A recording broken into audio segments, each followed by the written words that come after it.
الحمد لله رب العالمين والصلاة والسلام على سيد الأنبياء والمرسلين سيد الأولين والآخرين وخاتم النبيين وعلى آله وصحبه أجمعين أما بعد أعوذ بالله من الشيطان الرجيم بسم الله الرحمن الرحيم يا أيها الذين آمنوا كتب عليكم الصيام كما كتب على الذين من قبلكم لعلكم تتقون وقال تعالى إن هذا القرآن يهدي للتي هي أقوم ويبشر المؤمنين الذين يعملون الصالحات أن لهم أجرا كبيرا صدق اللہ العظیم۔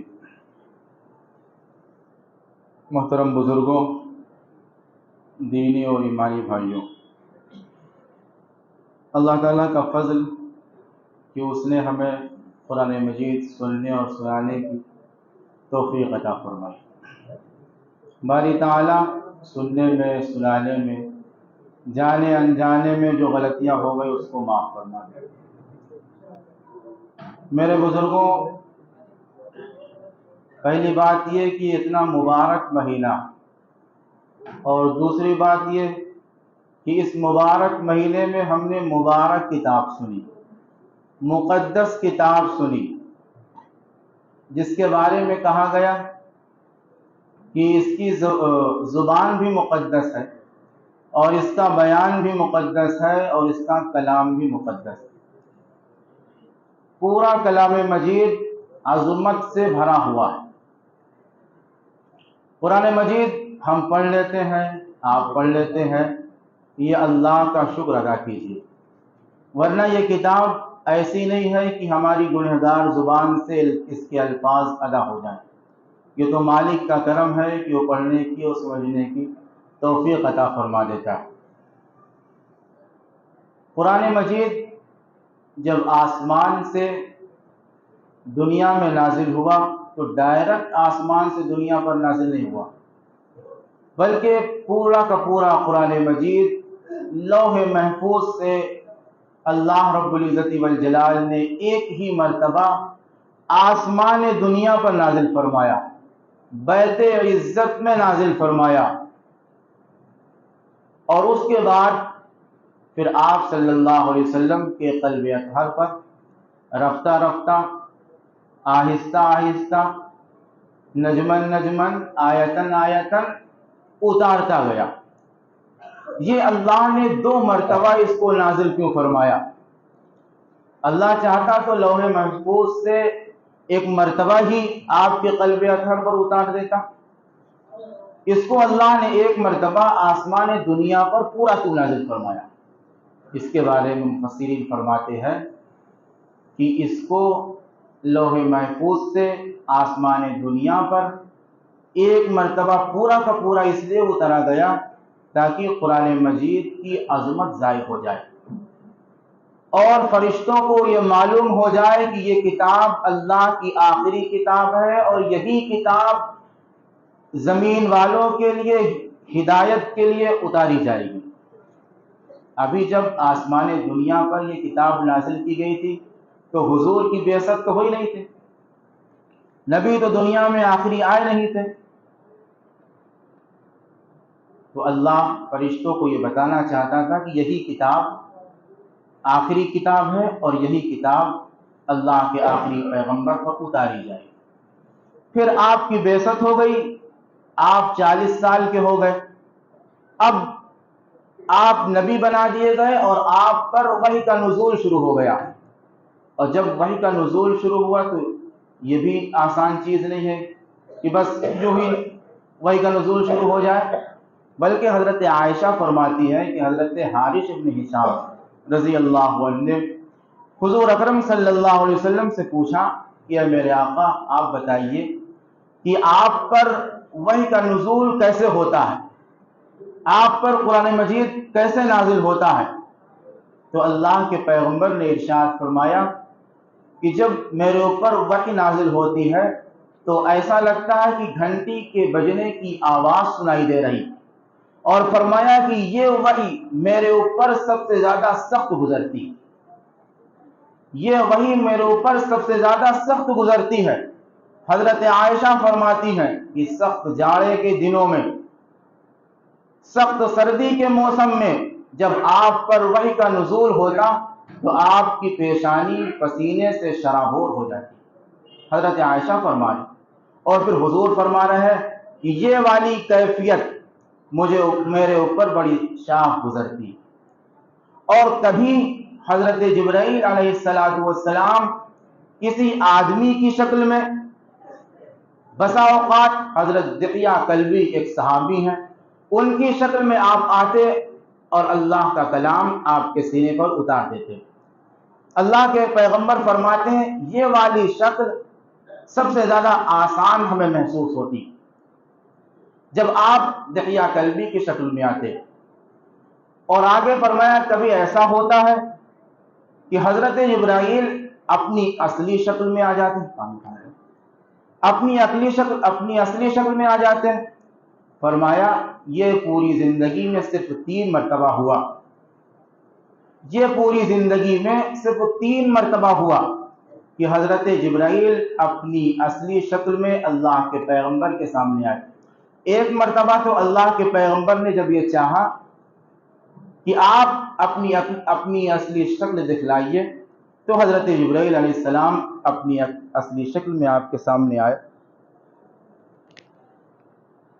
اور ایک مرتبہ جب آپ معراج پر گئے تو آپ نے حضرت جبرائیل کی اصلی شکل دیکھی، اور ایک مرتبہ جب پہلی مرتبہ آپ پر وحی نازل ہوئی تو آپ نے حضرت جبرائیل کو اپنی اصلی حالت میں دیکھا۔ تو بتانے کا مقصد یہ ہے کہ وحی کا نزول یہ آسان چیز نہیں۔ یہ قرآن مجید جو ہم پڑھتے ہیں، دیکھتے ہیں، سمجھتے ہیں، سنتے ہیں، سناتے ہیں، یہ نازل ہونے کے بعد والا ہے۔ نازل ہونے کے بعد والے کلام کی یہ کیفیت ہے کہ یہ جب پڑھا جاتا ہے تو بسا اوقات اگر پڑھنے والا اچھا ہوتا ہے تو چھتیں چٹک جاتی، آدمیوں کا دل پھٹ جاتا ہے۔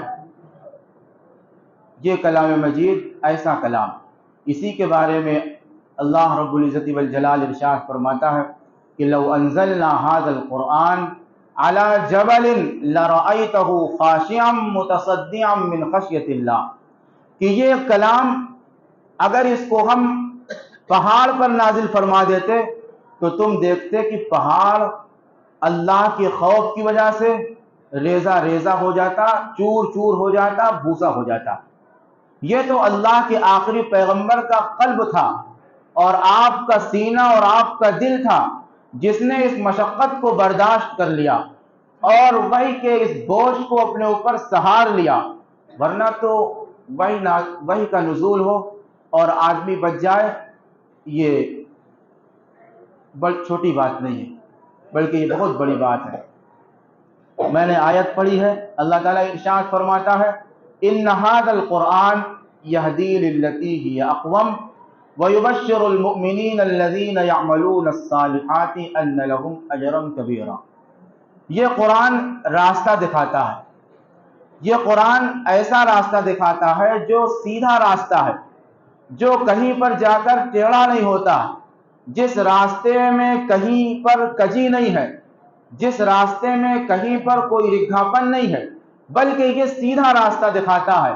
اور آگے ارشاد فرمایا وَيُبَشِّرُ الْمُؤْمِنِينَ الَّذِينَ يَعْمَلُونَ الصَّالِحَاتِ، اور ایمان والوں کو یہ خوشخبری دیتا ہے جو نیک اعمال کرتے ہیں، ان کو یہ قرآن خوشخبری دیتا ہے کہ أَنَّ لَهُمْ أَجْرًا كَبِيرًا، کہ اللہ نے ان کے لیے بہت اجر ان کے لیے متعین کر رکھا ہے۔ اللہ نے ان کے لیے اپنے یہاں بڑا اجر متعین کر رکھا ہے۔ اور پہلی آیت میں نے یہ پڑھی تھی کہ اللہ تعالیٰ ارشاد فرماتا ہے یا ایھا الذین آمنوا کتب علیکم الصیام کما کتب علی الذین من قبلکم لعلکم تتقون۔ اس آیت میں اللہ رب العزت والجلال نے روزے کا مقصد بتایا اور فرمایا کہ اے ایمان والوں، تمہارے اوپر روزے فرض کیے گئے ہیں جس طرح تم سے پہلے لوگوں پر روزے فرض کیے گئے تھے۔ اور روزے فرض کرنے کا مقصد یہ ہے کہ لعلکم تتقون، تاکہ تم اللہ سے ڈرنے والے بن جاؤ، تم تقوی اختیار کرنے والے بن جاؤ، متقی بن جاؤ، پرہیزگار بن جاؤ۔ یہ تقوی کیا چیز ہوتی ہے؟ فرمایا کہ تقوی اللہ کے ڈر کو کہتے ہیں۔ آدمی جب کوئی برے کام کے لیے آگے بڑھے تو اس کو اللہ کا خوف یاد آ جائے اور وہ اس سے رک جائے۔ ایک واقعہ سن لیجیے، آپ کو معلوم ہوگا کہ تقوی کسے کہتے ہیں۔ غور سے سنیے۔ حضرت عمر ابن خطاب رضی اللہ عنہ کا زمانہ، مسجد میں ایک نوجوان خوبصورت آتا جاتا ہے، نماز میں رہتا ہے، 5 وقت نماز میں آتا جاتا ہے۔ فاروق اعظم اس کو دیکھتے ہیں، اس سے محبت فرماتے ہیں کہ کتنا اللہ والا نوجوان۔ ایک دو دن نہیں آیا، پوچھا فاروق اعظم نے، وہ جو نوجوان آیا کرتا تھا، وہ لڑکا آیا کرتا تھا، وہ کہاں گیا؟ لوگوں نے بتایا اس کا تو انتقال ہو گیا، اس کا تو انتقال ہو گیا۔ فاروق اعظم اس کے گھر گئے اور اس کے والد سے ملے اور پوچھا کہ یہ بتاؤ کہ وہ نوجوان ایسا تو نہیں تھا، بیمار تو محسوس نہیں ہوتا تھا، اس کا انتقال کیسے ہو گیا؟ ان کے والد نے بتایا کہ میرا بیٹا گھر کی طرف آ رہا تھا، ایک عورت نے اس کو اپنے گھر کی طرف بلایا، میرا بچہ اس عورت کے پاس چلا گیا، اس نے سوچا کہ اس عورت کی کوئی مدد کرنی ہوگی، کوئی کام ہوگا، اس کو یہ بلا رہی ہے، وہ اس کے گھر میں چلا گیا۔ جب میرا بچہ اس کے گھر میں چلا گیا تو اس نے یہ کہا کہ میں نے تم کو اس لیے بلایا ہے تاکہ تم ہمارے ساتھ بدکاری کرو۔ وہ نوجوان اللہ والا، خشیت الہی سے بھرپور، اللہ کا خوف رکھنے والا اور اللہ کا تقوی رکھنے والا، وہ متقی نوجوان، اس کے زبان پر اللہ نے قرآن مجید کی ایک آیت جاری فرما دی اور وہ پڑھنے لگا، ان الذین اتقوا اذا مسهم طائف من الشیطان تذکروا فاذا هم مبصرون۔ یہ جو لوگ اللہ سے ڈرتے ہیں، اللہ کا تقوی رکھتے ہیں، جب کبھی ان کو شیطان چھونے کی کوشش کرتا ہے، بہکانے اور پھسلانے کی کوشش کرتا ہے، تذکروا تو وہ اپنے رب کو یاد کرتے لگتے ہیں، فاذا هم مبصرون اور ان کی آنکھیں کھلی کی کھلی رہ جاتی ہیں۔ میرے بچے نے یہ آیت پڑھنی شروع کری اور بے ہوش ہو کر وہیں پر گر گیا۔ جب بے ہوش ہو کر وہ گر گیا تو اس عورت نے اس کو وہاں سے اٹھوا کے روڈ کے کنارے پھینکوا دیا کہ اب میرے کوئی کام کا نہیں ہے۔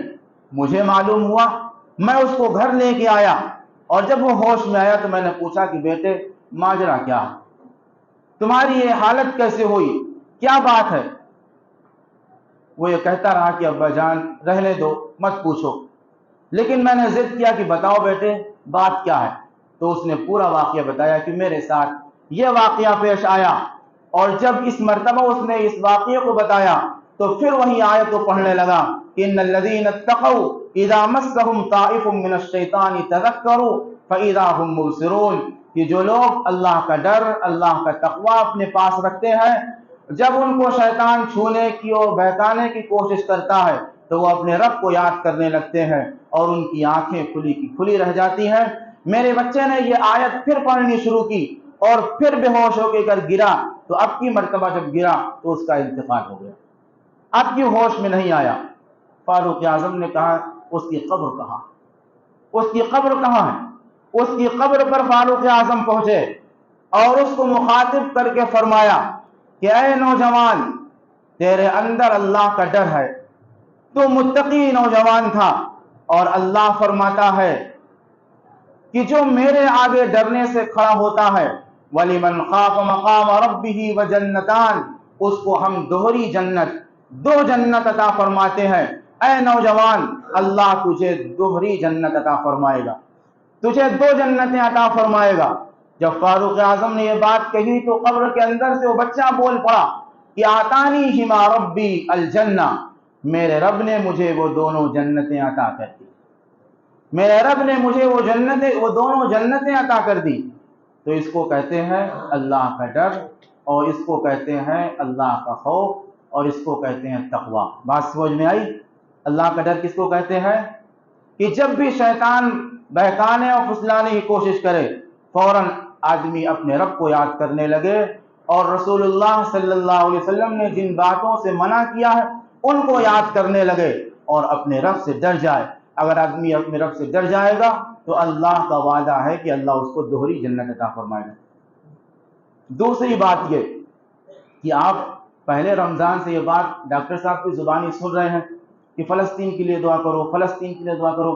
یہ فلسطین ہے کیا جانتے ہیں کہ نہیں آپ؟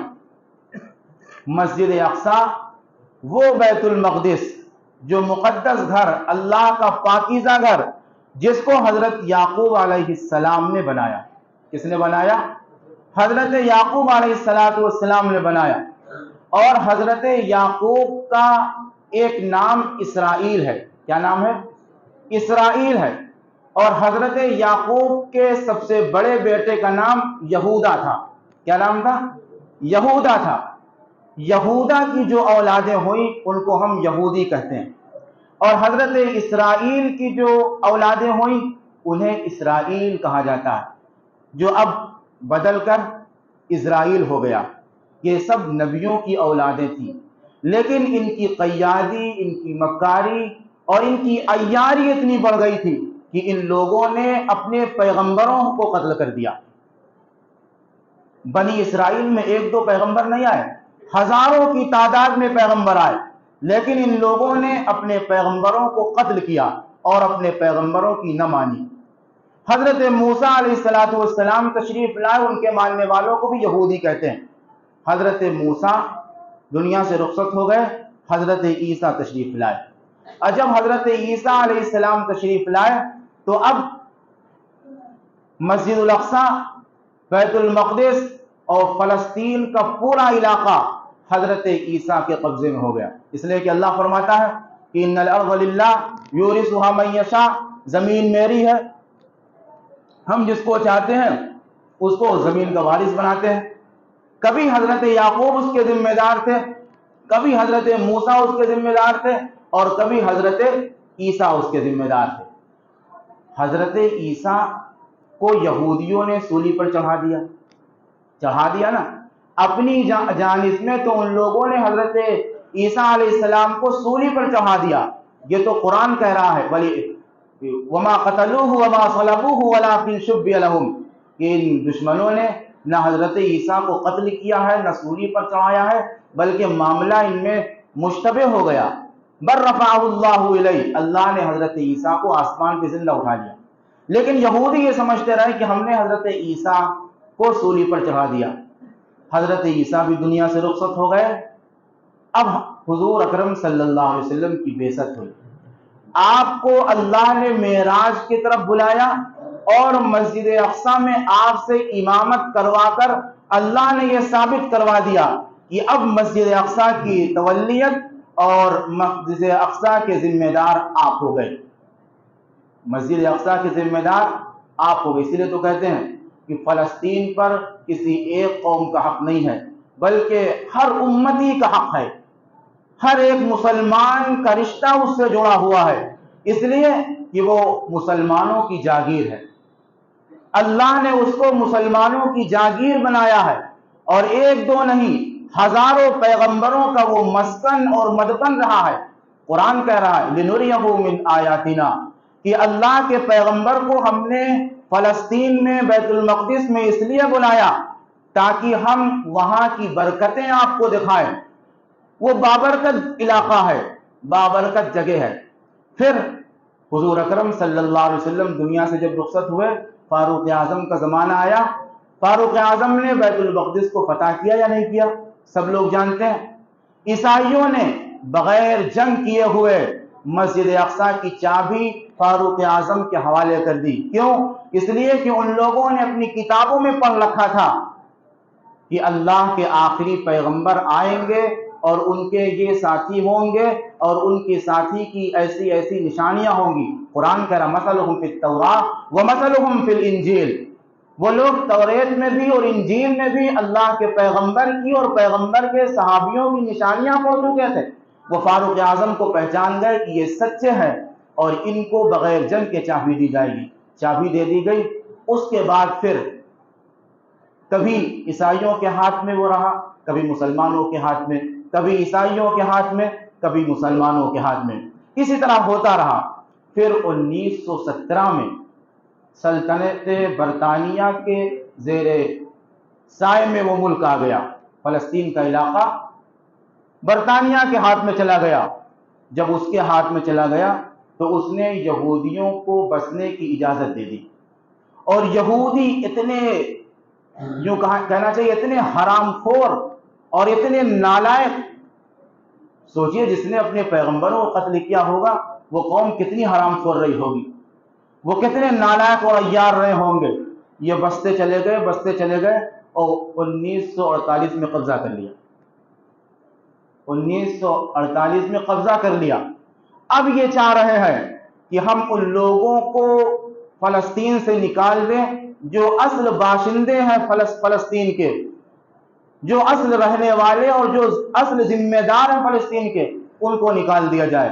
لیکن وہ اللہ والے اور وہ اللہ کے جیالے اور وہ اللہ کی مدد پانے والے اتنے ثابت قدم اور اتنے صابر ہیں کہ پیچھے ہٹنے کا نام ہی نہیں لے رہے۔